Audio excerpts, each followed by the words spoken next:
दिल्ली में हर तरफ एक नारा गूंज रहा है,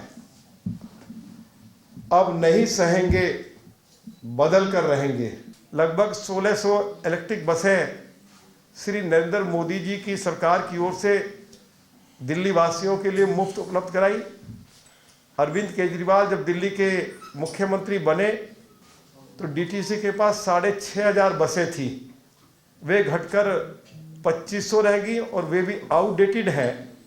सुरक्षा की दृष्टि से उनको दिल्ली की सड़कों पर उतारा नहीं जा सकता है।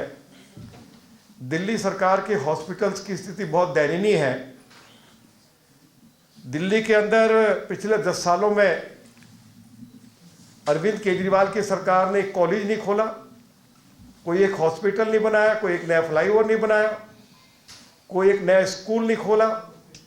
लगभग 76 स्कूल्स को बंद कर दिया गया। डीटीसी के लिए मैंने आपको जानकारी दी कि डीटीसी के लिए कोई एक बस खरीद नहीं पाए। पूरे दिल्ली में विकास के कार्य पूरी तरह से बंद है और दिल्ली की क्योंकि सड़कें जो हैं बुरी तरह से टूटी फूटी पड़ी हैं, सड़कों के ऊपर गड्ढे हैं। लंदन और पेरिस जैसी सड़कें बनाने का वायदा अरविंद केजरीवाल की सरकार ने दिल्ली के लोगों से किया था, लेकिन यदि आप पीडब्ल्यूडी की सड़कों को देखेंगे तो उन पर धूल उड़ती है। जब वाहन चलते हैं तो गड्ढों से जो धूल उड़ती है तो PM2.5 सबसे ज़्यादा उसी से जनरेट होता है। और सुप्रीम कोर्ट ने इस बात को स्वीकार किया है कि दिल्ली यदि आज दुनिया की सबसे ज़्यादा प्रदूषित राजधानी है तो उसके 2 मुख्य कारण हैं कि दिल्ली की सड़कें टूटी फूटी पड़ी हैं, उनके ऊपर गड्ढे हैं, धूल उड़ती रहती है। और दूसरी बात, सुप्रीम कोर्ट ने स्वीकार की है कि दिल्ली में जो पब्लिक ट्रांसपोर्ट सिस्टम पूरी तरह कोलैप्स कर गया और दिल्ली की सड़कों पर डीजल पेट्रोल की गाड़ियां बहुत आ गई, तो डीजल पेट्रोल की गाड़ियों से भी दिल्ली प्रदूषित होती है। तो लोगों ने अब ये मन बना लिया है कि दिल्ली को अब और बर्बादी से बचाना है और दिल्ली में भारतीय जनता पार्टी की सरकार को लाना है, जिससे कि दिल्ली मोदी जी का जो सपना है एक वर्ल्ड क्लास सिटी बन सके। जब दिल्ली में डबल इंजन की सरकार होगी, केंद्र में भी मोदी जी की सरकार, दिल्ली में भी मोदी जी की पार्टी की सरकार, तो दिल्ली देश की वर्ल्ड क्लास सिटी बनेगी। अब तो अरविंद केजरीवाल हर रोज एक ही बहाना करते रहते हैं, मुझे एलजी काम नहीं करने दे रहे, मुझे प्रधानमंत्री काम नहीं करने दे रहे, मुझे गृह मंत्री काम नहीं करने दे रहे। और लोग अब इस बात को सुनना नहीं चाहते हैं, इस बहानेबाजी को। तो मोदी जी की सरकार को अगले और 4.25 साल अभी और रहना है, 4.5 साल। तो लोगों ने मन बना लिया है कि दिल्ली में इस बार भारतीय जनता पार्टी की सरकार को लाएंगे, जिससे कि दिल्ली में बिजली, पानी, स्वास्थ्य, हमारा ट्रांसपोर्ट सिस्टम, हमारी बिजली के नाम पर जो लोगों की लुटाई पिटाई हो रही है, ये बंद हो सके और दिल्ली दुनिया का एक अच्छे शहर के रूप में विकसित हो सके। ये लोगों की इच्छा है और फरवरी में अरविंद केजरीवाल की पार्टी की सरकार जाएगी, भारतीय जनता पार्टी की सरकार आएगी। ऐसा फीडबैक हमें दिल्ली के लोगों से मिला है। आप सभी का बहुत बहुत धन्यवाद। जब हम विदोई दिल्ली के लोगों के बीच जा रहे थे तो एक आवाज आ रही थी, सरकार बदलो, दिल्ली बदलो। आपके कोई प्रश्न? बोलो। केजरीवाल सरकार ने 23 दिनों में 4 बड़ी घोषणाएं की हैं। आप लोग मुफ्त की रेवड़ी मुद्दा पहले ही बनाते हैं, लेकिन विधानसभा चुनाव में हमेशा आम आदमी पार्टी पिछले 2 बार से जीती रही है। आप लोग चूकते रहे, जबकि सांसद आपके हमेशा जीतते रहे। तो जो मुफ्त की योजना है, इसको आप घोषणा पत्र में कैसे समायोजित करेंगे, क्या कुछ रहेगा? देखिए, मैं 2 बातें स्पष्ट कर देना चाहता हूँ और अथॉरिटी के साथ कह रहा हूँ कि दिल्ली में यदि अरविंद केजरीवाल ये कह रहे हैं कि वो दिल्ली के लोगों को 20,000 लीटर मुफ्त पीने का पानी उपलब्ध करा रहे हैं, पहली बात तो दिल्ली के लोगों को पीने का पानी मिल नहीं रहा। हम लोग इस योजना को जारी रखेंगे, इसमें कोई किसी तरह की कटौती नहीं होगी। ये कोई अरविंद केजरीवाल की कोई अपनी उनकी घर की योजना नहीं है, सरकार की योजना है और हम इसको जारी रखेंगे। महिलाओं के लिए जो मुफ्त ट्रांसपोर्ट की व्यवस्था उन्होंने की है।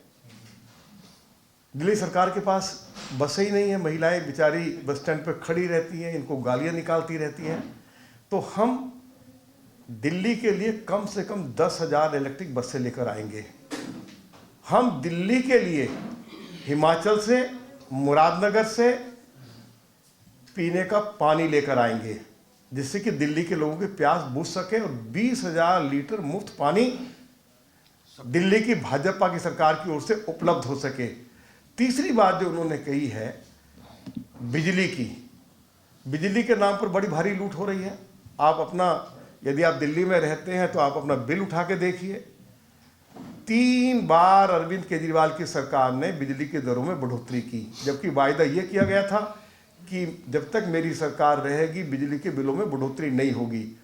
आज बीएसएस कंपनी हो चाहे अन्य कंपनियां हो, बिजली कंपनियां, उनके अधिकारियों को, कर्मचारियों को जो 750 यूनिट मुफ्त बिजली दी जा रही है, वह पैसा भी बिजली उपभोक्ताओं की जेब से लिया जा रहा है।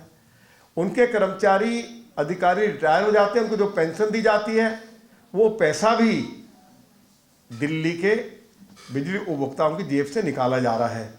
हम ये जो इस तरह का जो मतलब जो लूट है उसको पूरी तरह से बंद करेंगे और 200 यूनिट जो मुफ्त बिजली दी जा रही है उसको जारी रखेंगे। लेकिन जो बहुत अनाप शनाप बिजली के बिल आ रहे हैं उसको न्याय संगत करेंगे। और आपको एक जानकारी और भी दे दें कि यदि आज दिल्ली के लोग जिनके पास 200 गज या 200 गज से बड़ा प्लॉट है, यदि वो अपना घर बनाते हैं तो अरविंद केजरीवाल की पार्टी की सरकार डेवलपमेंट चार्ज के नाम पर, यदि 200 मीटर का प्लॉट है तो 4 लाख रुपया आपसे पानी के कनेक्शन के लिए डेवलपमेंट चार्ज लेंगे। यदि कमर्शियल मीटर है तो आपसे 6 लाख रुपया। और जैसे जैसे प्लॉट की वो बढ़ता जाता है उसका साइज, तो इसका जो उसकी दरें भी जो हैं वो बढ़ती चली जाती हैं। तो हम ये जो डेवलपमेंट चार्जेस के नाम पर दिल्ली के लोगों को लूटा जा रहा है, इस लूट को बंद करेंगे। 200 गज से नीचे जो लोग बिजली का पानी का कनेक्शन लेते हैं, सीवर का कनेक्शन लेते हैं, उनके लिए भी वही व्यवस्था होगी जो 200 गज से नीचे के लोगों के लिए है। ये भी जानकारी मैं आपको देना चाहता हूँ। अब सवाल ये है, हम अरविंद केजरीवाल से पूछना चाहते हैं कि 2024 का जब बजट आया 2024-25 का, तो उसमें यह प्रोविजन रखा गया था कि दिल्ली की सभी महिलाओं को 1,000 रुपये हर महीने पेंशन दी जाएगी और 2,000 करोड़ रुपया उस बजट में प्रावधान किया गया।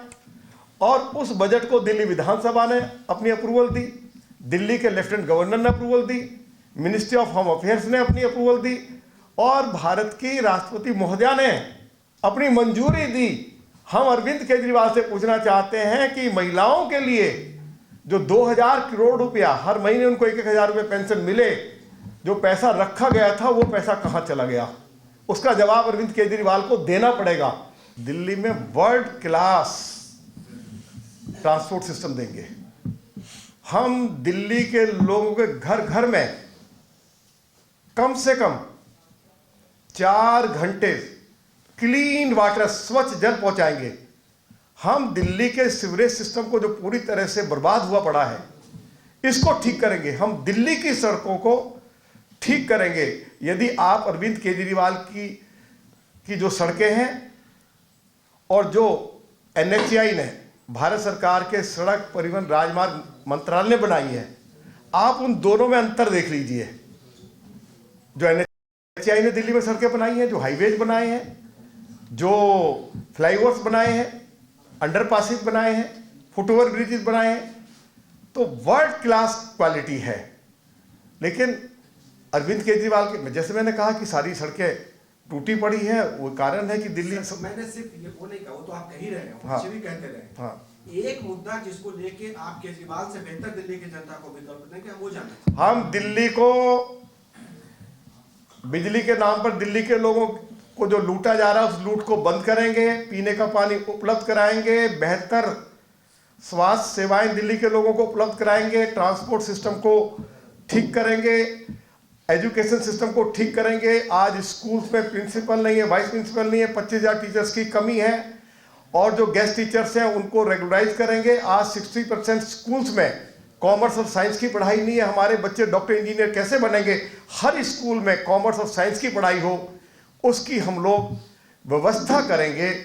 और जिन राज्यों में हमारी सरकारें बनी हैं, चाहे वो मध्य प्रदेश है, चाहे वो छत्तीसगढ़ है, चाहे वो महाराष्ट्र है, चाहे वो हरियाणा में है, हमारी सरकारें माँ महिलाओं को 2100 रुपया हर महीने पेंशन दे रही हैं। अरविंद केजरीवाल ने पंजाब में वायदा किया था मैं 1,000 रुपया दूंगा, लेकिन 3 सालों में अरविंद केजरीवाल अपने वायदे को पूरा नहीं कर पाए। दिल्ली में बहुत बड़ा व्यापारी वर्ग है और कल दिल्ली सरकार मुख्यमंत्री स्वावलंबी योजना की घोषणा की। भाजपा व्यापारियों के लिए देखिए, अरविंद केजरीवाल ने इस तरह की योजनाएं अनेकों बार घोषित की हैं। उन्होंने तो बाजारों को रीडेवलप करने की बात भी कही। उन्होंने विधानसभा के अंदर दिल्ली के व्यापारियों के लिए लगभग 8,000 करोड़ रुपया का प्रावधान किया बजट में। हम पूछना चाहते हैं अरविंद केजरीवाल को कि कोई एक पाई पैसा बताए कि इसी दिल्ली की किसी मार्केट में खर्च हुआ हो, किसी खर्चा हुआ हो। और दिल्ली के व्यापारियों के लिए घोषणा तो हुई है, लेकिन अमल नहीं हुआ। हम सत्ता में आएंगे, व्यापारियों की ओर से अनेक तरह के सुझाव आए हैं। हम अपनी मैनिफेस्टो में भी हम व्यापारी वर्ग को क्या क्या राहत देंगे उसकी चर्चा हम अपने मैनिफेस्टो में करेंगे और दिल्ली के व्यापारियों के लिए बेहतर करेंगे।